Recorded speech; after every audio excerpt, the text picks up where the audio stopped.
Hello சொந்தங்களே, வணக்கம். அப்புறம் பார்த்தீங்களா, இந்த குப்பையை பார்த்தீங்களா, இதுதான் நம்ம சேர்த்து வச்ச பாவம். அதே மாதிரி தான் நம்ம பாவத்தை கலைக்கணும்னா இறைவன்கிட்ட போகிறத தவிர்த்து வேறு எதுவுமே இல்லை.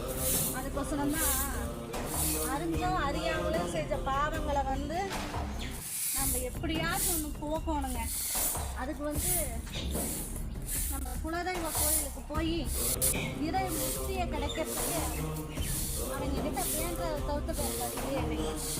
குப்பையை தூக்கி எரியற மாதிரி நம்ம பாவக்கணக்கை தூக்கி எரியணும்னா கண்டிப்பாக அவங்க குலதெய்வ கோயிலுக்கு போய் அங்கே இருக்கிற குப்பையெல்லாம் கூட்டி தள்ளுங்க. உங்கள் வாழ்க்கையில் நடக்கிற மாற்றத்தை மட்டும் பாருங்கள்.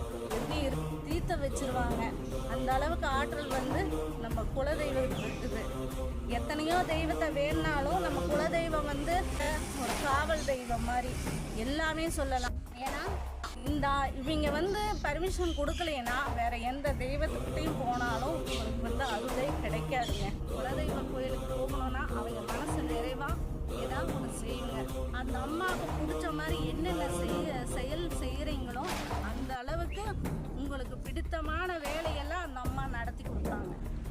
கூட்டுறதுனால என் பாவக்கணக்கே தொலைஞ்ச மாதிரி எனக்கு ஒரு மனசுக்குள்ள ஒரு திருப்தி. அதனால் டைம் கிடைக்கும் போதெல்லாம் வந்துடுவோம். அப்புறம் பார்த்தீங்கன்னா இங்கே குப்பை போடுறதுக்கு யாருமே இல்லைங்க. நாங்கள் இருக்கிறாங்க பாருங்க, இவ்வளோ பெரியவங்க அவங்க பண்ணுறது தான். ஏன்னா அவங்க வேலையை அவங்க கரெக்டாக செய்கிறாங்க. ஏன்னா அந்த இலை உதிர் காலங்கும் போது கோயிலே நம்பிடுங்க. அது மட்டும்தான் குப்பையாக இருக்கும். அதை கூட்டி சுத்தப்படுத்திடுவோம். அந்த மரத்தை நான் என்னோட முன்னோர்களாகவே நினச்சிட்டு இருக்கிறேன்.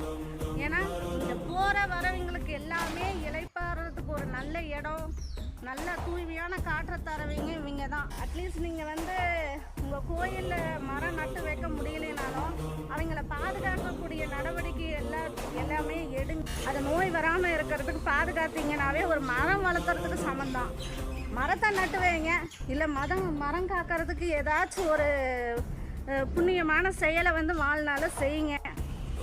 அப்புறம் இந்த கோயிலை பராமரிக்கிறது யாருன்னா அது சொல்லியே ஆகணும்.